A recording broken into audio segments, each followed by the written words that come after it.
Meeting બાદ તંત્ર હવે એક્શન મોડમાં જોવા મળી રહ્યું છે। કલેક્ટરના અધ્યક્ષસ્થાને 19 સભ્યોની હાઈ લેવલ કમિટીની રચના કરી દેવાઈ છે। ખાડીપુરને અવરોધતા બાંધકામ મુદ્દે પહેલા સર્વે હાથ ધરાશે અને સર્વે કર્યા બાદ અવરોધતા બાંધકામો સામે કડક કાર્યવાહી હાથ ધરવામાં આવશે।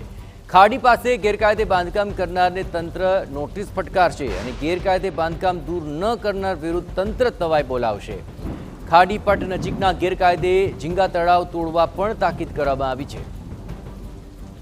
અત્રે ઉલ્લેખનીય છે કે થોડા દિવસ અગાઉ કલેક્ટરે સરકારી જમીન પર બનાવેલા ઝીંગા તળાવો તોડી પાડવાના આદેશ આપ્યા હતા અને તે માટે ટેન્ડર બહાર પાડી કોન્ટ્રાક્ટરને કામગીરી સોંપી દેવાશે। ડુમસ, ભીમપોર, આભવા, ખજોદ, ગુડિયા, ગભેણી અને ઉબેર સહિતના જે ગામો છે તેમાં સરકારી જમીન પર ઝીંગા તળાવો બનાવાયેલા છે। એરપોર્ટ નજીકની સરકારી જમીનો પર મોટી સંખ્યામાં ઝીંગા તળાવ આવેલા છે।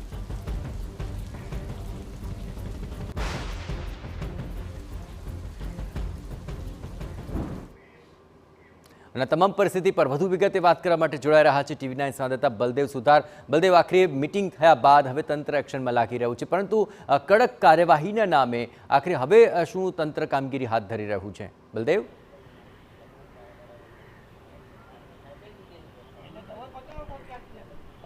જે રીતે સુરતની અંદર દર વર્ષે જે ચોમાસું આવતાની સાથે જે ખાડીપુરની સ્થિતિ છે તે સર્જાતી હોય છે,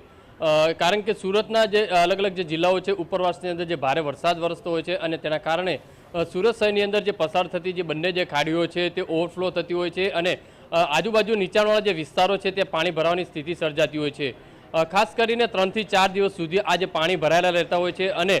લાખો લોકોને જે પ્રભાવિત થતા હોય છે, કારણ કે જે ખાડીપુરના જે પાણી આવવાના કારણે લોકોના ઘર છે, દુકાનો છે, જે સ્કૂલો બંધ રહેતી હોય છે, એટલે લોકોને ભારે અગવડતા પડતી હોય છે। સતત છેલ્લા 6 વર્ષથી આજે ખાડીપુરની સ્થિતિ સર્જાતી હોય છે, તેને લઈને આ વખતે ગુજરાત સરકાર દ્વારા કડકાઈથી તાત્કાલિક એક હાઈ લેવલની જે બેઠકનું જે આયોજન કરવામાં આવ્યું હતું, કારણ કે દર વર્ષે આ રીતની જે સ્થિતિ સર્જાય છે તેની પાછળના કયા મહત્વના પરિબળો રહે છે, કારણ કે ખાડીપુર જ્યારે આવતું હોય છે તેની પાછળ કયા કયા કારણો હોઈ શકે છે, તેને લઈને કેન્દ્રીય જળશક્તિ મંત્રી જે CR પાટીલની અધ્યક્ષતાની અંદર 80 અધિકારીઓ અને જે મંત્રી છે, ધારાસભ્યો છે, તમામ સહિત લોકો સહિતના સર્કિટ હાઉસ ખાતે એક જે મિટિંગનું આયોજન કરવામાં આવ્યું હતું અને અંદાજિત 2 કલાકથી વધુના સમય આ જે મિટિંગનો જે દોર ચાલ્યો હતો અને તમામ અધિકારીઓને જે આડા હાથે લેવામાં આવ્યા હતા, કારણ કે ક્યાંક મહાનગરપાલિકા સુરત કલેક્ટર વિભાગ તરફ ઉપર જે ટોપલા ઢોળી રહી છે અને જ્યારે કલેક્ટર વિભાગ છે ક્યાંક ને ક્યાંક મહાનગરપાલિકા ઉપર જ્યારે દોષના ટોપલા ઢોળવામાં આવતા હોય છે, એટલે એકબીજા જે તંત્ર છે તે ખોખોની જે નીતિ રમી રહ્યા છે તેના કારણે સામાન્ય જનતા એ છે તે ભોગવવાનો વારો આવતો હોય છે। આખરે જે કેન્દ્રીય જે જળશક્તિ મંત્રી છે CR પાટીલની અધ્યક્ષતા દ્વારા જે સૂચના કરી હતી કે દબાણોના કારણે આ સ્થિતિ છે ક્યાંક ને ક્યાંક ઉદ્ભવતી હોય છે, કારણ કે જે આભવા ગામની આજુબાજુના જે વિસ્તારોની અંદર જે ઝીંગા તળાવ મોટા પ્રમાણમાં આવેલા છે, જે દબાણ કરવામાં આવ્યું છે અને સાથે સાથે જ્યારે સારોલીથી લઈ અને જે ભટાર સુધીની જે ખાડી છે ત્યાંના આજુબાજુના વિસ્તારોની અંદર મસ્ત મોટી જે માર્કેટો જે બનાવવામાં આવી છે, જે મહાનગરપાલિકાના જે પ્લોટો છે ત્યાં ફાળવવામાં આવ્યા છે, દબાણ કરવામાં આવ્યું છે, કેટલીક જે ઘર બનાવવામાં આવ્યા છે, એટલે ખાડીના આજુબાજુનું જે દબાણ કર્યું છે અને તેના કારણે જે કુદરતી જે પ્રવાહ હોવો જોઈએ ખાડીનો તે પ્રવાહ છે તે ઓછો થયો છે અને તેના કારણે જે પાણી છે તે સરળતાથી વહી નથી શકતું ને તેના કારણે ખાડીપુરની સ્થિતિ સર્જાતી હોય છે। ત્યારે એક બીજી વાત પણ સામે આવી હતી કે મહાનગરપાલિકા દ્વારા અલગ અલગ ઝોનો મારફતે જે ડ્રેજિંગની જે કામગીરી કરવા માટે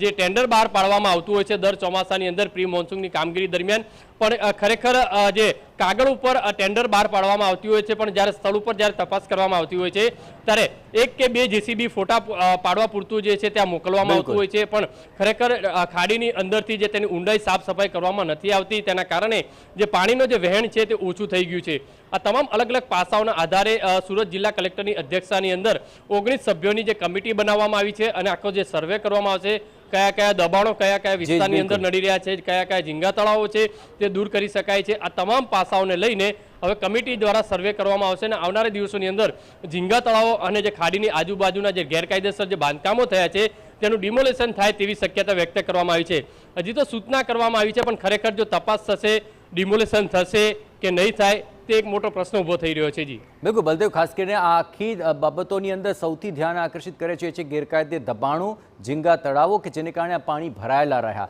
પરંતુ આખરે તેમને નોટિસ ફટકારવી કે પછી ગેરકાયદે બાંધકામો તોડવા, આખી પ્રક્રિયા કેવી રીતે તંત્ર હાથ ધરશે? ક્યાં સુધીમાં આ આખી પ્રોસેસ કર્યા બાદ આ કડક હાથે કાર્યવાહી હાથ ધરાશે?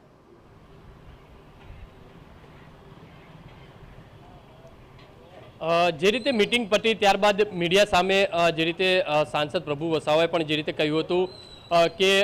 આખી જે જટિલ પ્રક્રિયા છે તેને લાંબી સમય ચાલી શકે છે, કારણ કે તાત્કાલિક કોઈને નોટિસ આપવી અથવા તો ડિમોલેશન કરવું તે યોગ્ય નથી. પણ જે રીતે સૌ પ્રથમ તો જે 19 સભ્યોની જે કમિટી બનાવવામાં આવી છે, ત્યારે આ 19 સભ્યોની કમિટી છે તે સુરત જિલ્લાથી લઈ અને જે દરિયા સુધી જે પાણી જાય છે તેનો આખો જે સર્વે કરવામાં આવશે. કયા કયા વિસ્તારોની અંદર દબાણ થઈ રહ્યું છે, કયા કયા વિસ્તારમાં જે માર્કેટો બની છે, ક્યાં ક્યાં અવરોધરૂપ થાય છે, આ તમામ બાબતોની જે ચકાસણી કરશે, સર્વે કરવામાં આવશે. ત્યારબાદ ઉપર ગુજરાત સરકારને આ બાબતે રિપોર્ટ કરવામાં આવશે અને ત્યારબાદ સરકાર તરફથી જે સૂચના કરવામાં આવશે ત્યારે આધારે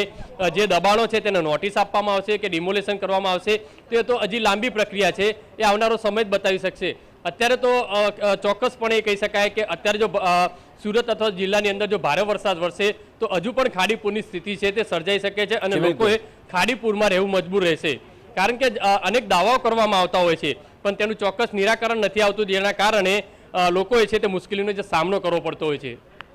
બિલકુલ, આભાર બલદેવ. તમામ ગતિવિધિઓ પર આપ નજર રાખતા રહેજો. સૌથી મોટો સવાલ જ એ છે કે આ કોઈ છેલ્લો વરસાદ નહોતો, હજુ પણ ચોમાસું બાકી છે અને જો વરસાદ વરસશે તો ફરી આવી પરિસ્થિતિ ઊભી થશે અને જો આ રીતે તંત્રની કામગીરીમાં ઢીલાશ વર્તાશે તો ફરી એકવાર આ ખાડીપૂર કે પછી પાણી ભરાવાની સમસ્યાનો લોકોએ સામનો કરવા માટે તૈયાર રહેવું પડશે.